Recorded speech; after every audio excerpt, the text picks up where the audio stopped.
प्रतिशोध भाग दो। नहीं नहीं, यह हरगिज नहीं हो सकता। मेरी मोहिनी को मैं अच्छी तरह जानता हूँ। वह मुझे कभी धोखा नहीं दे सकती है। यह कहकर शिवम वहां से चला गया। मोहिनी को ढूंढते ढूंढते रात हो चुकी थी, परंतु मोहिनी का कोई पता नहीं चला। उन दोनों का कोई भी रिश्तेदार नहीं था, क्योंकि दोनों ही अनाथ थे और अनाथालय में ही पले बढ़े थे।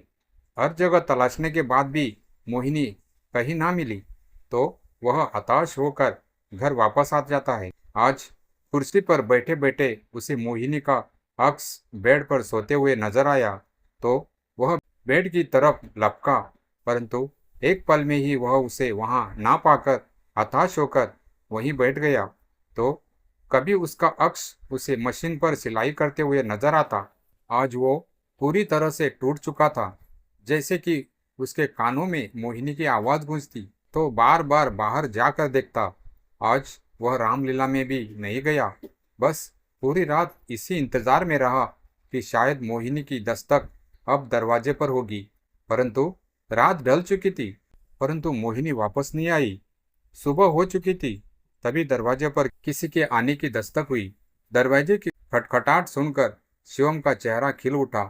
अरे मोहिनी, बड़ी देर लगा दी, कहाँ गई थी रात भर? यह कहते हुए शिवम ने दरवाजा खोला। अरे बेटा, मैं आंटी हूँ, मोहिनी नहीं हूँ। अरे तू बड़ा बोला है, तो आज भी नहीं समझ पाया कि मोहिनी तुझे धोखा देकर किसी और के साथ चली गई? आंटी ने कहा, जो दरवाजे पर ही खड़ी थी। नहीं नहीं आंटी, मोहिनी मुझे धोखा नहीं दे सकती। जरूर उसकी कोई मजबूरी रही होगी, इसीलिए शायद नहीं आ पाई, या मेरी मोहिनी किसी बड़ी मुसीबत में है। शिवम ने कहा, बेटा तू उससे बहुत प्यार करता है, तो वह जरूर वापस आ जाएगी, परंतु अगर तू इस तरह से उदास रहेगा तो वह कभी भी नहीं आएगी। अगर तू चाहता है कि वह वापस आए तो तू पहले की तरह सज धज कर स्कूल जा। आंटी ने शिवम को समझाते हुए कहा। अच्छा, तो मैं अभी तैयार होकर स्कूल जाता हूँ, और जब मैं स्कूल से वापस आऊँगा तो वह मुझे घर पर ही मिलेगी ना आंटी? एक मासूम बच्चे की तरह शिवम ने आंटी से कहा, और फिर वह रोज की तरह तैयार होकर स्कूल चला गया। वह ऑटो में बैठकर स्कूल जा ही रहा था कि ऑटो में सामने वाली सीट पर बैठी दो अध्यापिका आपस में बात कर रही थी। अरे मैडम, आप आज इतनी लेट कैसी हो गई हो? पहली अध्यापिका ने दूसरी अध्यापिका से पूछा। कुछ नहीं, आज वो रेलवे क्रॉसिंग पर जब मैं पहुंची तो वहां एक औरत का शव पड़ा था और उसके चारों तरफ भीड़ लगी हुई थी। उसका शरीर बहुत ही भयानक तरीके से ट्रेन से कट चुका था। अरे उसकी शक्ल तो बिल्कुल ही पहचान में नहीं आ रही थी। एक हाथ भी कटकर अलग पड़ा था, पर आश्चर्य की बात यह है कि वह लड़की थी। तुरंत उसके हाथ पर शिवम नाम खुदा हुआ था। दूसरी मैडम ने कहा। इतना सुनते ही शिवम की खोपड़ी चकरा गई। वो समझ गया कि अब मोहिनी इस दुनिया में नहीं रही। उसने तुरंत ऑटो रुकवाया और उतरकर रेलवे क्रॉसिंग की तरफ दौड़ पड़ा। वह भीड़ को चीरते हुए जब उसने शव को देखा तो वो सारी चीजें मिल गई जो मोहिनी के पास थी। वह उसी साड़ी में थी जो उसने उस वक्त पहनी थी। वो आज बिलक बिलक कर रोने लगा। कभी कभी तो मांस के लोदरे को अपने सीने से लगा लेता और याद करता कि कभी उसे अपनी बाहों में भर लिया करता था, परंतु आज उसका शव भी ऐसी स्थिति में था कि वह उसे उठाकर अपनी बाहों में भी नाल भर सके। पुलिस भी आ चुकी थी। पुलिस ने उसे उठाकर एक तरफ बिठा दिया और लाशों को पोस्टमार्टम के लिए भेज दिया। पोस्टमार्टम के बाद लाश को शिवम को सौंप दिया गया और उसने उसका अंतिम क्रियाक्रम किया और घर आ गया। यूं ही उदास और गुमसुम रहते रहते उसे 2 दिन बीत चुके थे, परंतु शिवम के जहन में कई सवाल उठ रहे थे। आखिर मोहिनी रेलवे क्रॉसिंग के पास क्या करने गई थी? अब शिवम पागल की तरह बार बार रेलवे क्रॉसिंग की तरफ दौड़ पड़ता। एक रोज जब वह मोहिनी की याद में रेल से कटने जा रहा था, तो पास के ही चाय वाले भैया ने उसे बचा लिया और कहा, तुम्हारी इस तरह से जान देने से क्या उन दरिंदों को सजा मिल जाएगी जिन्होंने तुम्हारी बीवी को मारा है? यह सुनते ही शिवम की खोपड़ी घूम गई और उसने चाय वाले भैया से पूछा, क्या कह रहे हो? मेरी पत्नी का एक्सीडेंट नहीं हुआ है, उसे मारा गया है? हाँ, यही कोई रात के 2 बजे की बात है। मैंने खिड़की से बाहर देखा कि कुछ लोग एक औरत को उसके हाथ पैर पकड़कर उसे रेल की पटरियों की पर लिटा रहे थे। जिंदा भी थी या नहीं, क्योंकि वह कोई भी हलचल नहीं कर रही थी। मैंने देखा वह गाड़ी तो मुझे, और कहते कहते वह रुक गया। अरे वो गाड़ी से क्या मतलब? किसकी गाड़ी थी? बताओ ना भैया, अब मुझे पूरी सच्चाई जाननी है। शिवम ने चाय वाले सज्जन से प्रश्न किया। डरते हुए चाय वाले सज्जन ने कहा, मैं तुम्हें बता तो दे रहा हूँ, परंतु मेरा नाम नहीं आना चाहिए। वह बहुत ही खतरनाक लोग है। वह गाड़ी किसी और की नहीं थी, बल्कि विधायक जी की थी, जिसमें तुम्हारी पत्नी को लाया गया था। इतना सुनते ही शिवम वहां से चल दिया। वो सीधे पुलिस स्टेशन पहुंचा। थाने में दरोगा सुलेमान बैठे हुए थे। शिवम को पास आते देख उन्होंने उसे बैठने के लिए कहा। अरे कैसे आना हुआ राम साहब? अरे हम तो आपको इसी नाम से जानते हैं। बड़ा सुंदर अभिनय करते हो राम का। वैसे कैसे आना हुआ यहाँ? क्या किसी की कंप्लेंट लिखवानी है?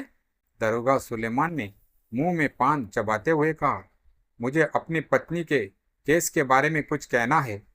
उसका एक्सीडेंट नहीं हुआ है, बल्कि उसकी हत्या हुई है, और मुझे पूरा संदेह है कि उसकी हत्या विधायक समर सिंह ने ही की है। आप मेरे साथ चलिए, विधायक के घर की तलाशी लीजिए, आपको जरूर कोई न कोई सुराग मिलेगा। शिवम ने दरोगा सुलेमान से कहा, तो तुमको विधायक जी पर शक है? चलो, मैं अभी तुम्हारे साथ विधायक के घर चलता हूँ तलाशी लेने। दरोगा सुलेमान ने मुंह से पान उगलकर शिवम की तरफ गुंजेरते हुए कहा, और फिर दरोगा सुलेमान शिवम को अपनी जीप में बैठाकर विधायक के फार्म हाउस पर पहुंच गया। आओ दरोगा सुलेमान, कैसे आना हुआ? दरोगा को आते देख विधायक समर सिंह ने मुस्कुराते हुए कहा, कुछ नहीं साहब, यह हमारे राम साहब बोल रहे थे कि उसकी सीता का अपहरण आपने किया है और बाद में उसे मार ही दिया। दरोगा ने मुस्कुराते हुए विधायक समर सिंह से कहा, ओहो, तुम पुलिस तक पहुंच गए हमारी शिकायत करने? अब आ गए हो तो बोलो, कितना रुपए चाहिए? अपना मुंह बंद रखने के लिए विधायक ने शिवम की तरफ देखते हुए कहा, मुझे रुपए का लालच नहीं है। मैं उन सब को सजा दिलवाऊंगा जो मेरी पत्नी की हत्या में शामिल थे। शिवम ने सख्त लहजे में ऊंचे आवाज में कहा, यह अपना वॉल्यूम डाउन कर। यह तेरा रामलीला का मंच नहीं है, समझा? और ना ही तू कोई पुरुषोत्तम राम है। कड़क लहजे में चिल्लाते हुए विधायक समर सिंह ने कहा, क्या कसूर था मेरी पत्नी का? अरे क्या बिगाड़ा था उसने किसी का? रोते हुए शिवम ने कहा, कुछ भी तो नहीं, परंतु उस दिन सिलाई सेंटर में तेरी पत्नी की सुंदरता को देखकर मेरा दिल आ गया उस पर, और जो भी चीज मुझे प्यारी लगती है उसे मैं हर कीमत पर पाकर रहता हूँ। इसीलिए मैंने अपने आदमी भेजे उसे लेने के लिए। अरे तेरी बीवी तो बड़ी भोली भाली थी, झट से एक अजनबी पर यकीन करके गाड़ी में बैठ गई। उसे लगा कि मेरे आदमी उसे उसके घर पर छोड़ देंगे। मानना होगा, तेरी बीवी थी बड़ी पतिव्रता। अरे मैंने तो उसके सामने रुपयों का अंबार लगा दिया, परंतु वो फिर भी ना मानी। अगर मान जाती ना तो तुम दोनों की लाइफ ही बदल चुकी होती। खैर, मुझे तो पाना होता है, मैं उसे हर कीमत पर पाकर रहता हूँ। बहुत फड़फड़ा रही थी खुद की इज्जत बचाने के लिए, परंतु मैंने उसे ऐसे पिंजरे में कैद किया कि वह उड़ ही ना सकी। मेरे आगे उसके अभी हौसले पस्त हो गए, परंतु मानना होगा उसके हौसले को। इज्जत लूटने के बाद भी उसमें वह कड़क थी। अरे बार बार कहे जा रही थी कि वह मुझे सबके सामने जलील करेगी, मेरी पोल खोलेगी। बस फिर आ गया गुस्सा और गुस्से में ही उसका गला दबा दिया, यही फड़फड़ाकर दम तोड़ दी। बाद में उसे रेलवे ट्रैक पर फिकवा दिया। और बाद की कहानी तो तुझे पता ही है ना। अब अगर तूने अपना मुंह खोला ना तो तेरे तो टुकड़े भी नहीं मिलेंगे, तुझे तो मैं जलाकर राख कर दूंगा। इतराते हुए विधायक ने शिवम से कहा। शिवम कुछ कह पाता उससे पहले ही विधायक ने अपने बॉडीगार्ड से कहा, अरे देख क्या रहे हो, उठाकर फेंक दो इसे बाहर। नेता का आदेश पाकर बॉडीगार्ड ने उसे बाहर सड़क पर फेंक दिया। शिवम चुपचाप उठकर अपने कपड़े झाड़कर वहां से चल दिया। आज उसकी आत्मा उसे अंदर से कचोट रही थी। बार बार मोहिनी का अक्स उसकी आंखों के सामने आने लगा, मानो वो उससे पूछ रही थी, मेरे राम, तुम्हारी इस सीता को इंसाफ कब मिलेगा? क्या तुम्हारी सीता की इज्जत को तार तार करके उसकी पतिव्रता को खंडित करने वाला बहसी रावण यूं ही इस संसार में खुला घूमता रहेगा? आज रामलीला का अंतिम दिवस था। आज विजयादशमी का पर्व था। रामलीला के श्रृंगार गृह में सभी कलाकार सज धज कर रहे थे। तभी शिवम भी वहां आकर बैठ गया। शिवम को यूं बैठा देखकर सुनील ने उसे सांत्वना देते हुए कहा, भाई सच में भाभी की मौत की खबर सुनकर बड़ा दुख हुआ। आप पर तो गमों का पहाड़ ही टूट पड़ा। आज आप बिल्कुल अकेले पड़ गए, परंतु भाई कर भी क्या सकते हैं, इस समय के आगे किसी की भी नहीं चलती। सच कहे भाई, तुम्हारे बिना रामलीला भी सुनी सुनी लगती है। अब विवेक आपकी जगह राम के किरदार को निभा रहा है। अब इसे इतना ज्ञान कहाँ जितना आपको है। सही कहा भैया, मैं बिल्कुल भी इस किरदार को नहीं निभा पा रहा हूँ। मैं तो सच में भैया आपका अनुमान ही अच्छा लगता हूँ। विवेक ने शिवम से कहा, अब तुम लोग चिंता मत करो, अब मैं आ गया, अब राम का किरदार मैं निभाऊंगा। शिवम ने कहा, सच में भैया आज राम का पाठ आप करोगे? अरे तब तो मजा ही आ जाएगा। सुनील ने खुशी होते हुए शिवम से कहा, हाँ हाँ, अगर मैं आज राम नहीं बना तो दुराचारी रावण तो आज जिंदा ही रह जाएगा। शिवम ने कहा। आज उसकी इस तरह की बातें सुनकर सभी अचंभित थे, क्योंकि अक्सर जब कभी भी वह मजाक किया करता था तो खिलखिला उठता था, परंतु आज खामोश था। कोई भी नहीं समझ पा रहा था कि वह मजाक कर रहा था या और ही कुछ था उसके दिमाग में। विवेक ने बीच में बात काटते हुए कहा, पता है भैया, आज हमारे रामलीला मंच पर विधायक जी आ रहे हैं। आज हमको अपने अपने किरदार और भी अच्छे ढंग से करने होंगे। बस विधायक जी खुश हो जाएं। आज का मंचन ऐसा होगा कि सारे शहर में सिर्फ इसी की चर्चा होगी। आज के रावण की विनाश की कहानी सारी दुनिया देखेगी। आज शिवम ने अंतर्मन से कड़े कड़े शब्दों में कहा। तभी संस्थापक ने नेताजी के आने की सूचना दी। अब सभी कलाकार तैयार हो चुके थे। मंच भी सज चुका था। एक ऊंची से मंच पर रावण विराजमान था, तो दूसरी तरफ रामदल की झांकी थी, जिसमें शिवम राम, सुनील लक्ष्मण, विवेक हनुमान के किरदार में थे। रामलीला संस्थापक ने विधायक का माल्यार्पण कर उनका स्वागत किया और उनसे सुंदर सुंदर उन झांकियों की आरती करने का निवेदन किया। विधायक अमर सिंह अपनी कुर्सी से उठकर आरती करने के लिए उनके पास पहुंच गया। आरती करते समय वह मंद मंद मुस्करा रहा था।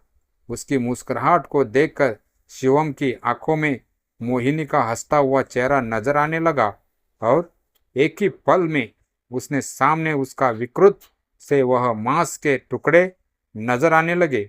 वैसे ही उसने अपनी आंखों को बंद कर लिया। जब उसने पुनः अपनी आंखों को खोला तो क्रोध के कारण उसकी आंखें लाल पड़ चुकी थी। आज अमर सिंह को देखकर उसके मन की ज्वाला भड़क उठी। उसने अपनी कमर की बर्छी से चाकू निकालकर समर सिंह की गर्दन को पकड़कर एक ही बार में चाकू से उसके पेट में अनगिनत घाव कर डाले और क्रोधित स्वर में कहा, जब मेरे प्रभु राम ने उस रावण के पूरे कुल का नाश कर दिया था जिसने सीता मां पर बुरी दृष्टि डाली थी। फिर मैं तुझ जैसे रावण को कैसे छोड़ देता जिसने मेरी सीता का अपहरण किया, उसकी आबरू लुटी, उसकी आत्मा तक को मार डाला। तुझे क्या लगता है कि मैं सिर्फ राम का अभिनय करता हूं? अरे मैं राम को आत्मसात भी करता हूं तेरे जैसे कलयुगी रावण का वध करने के लिए।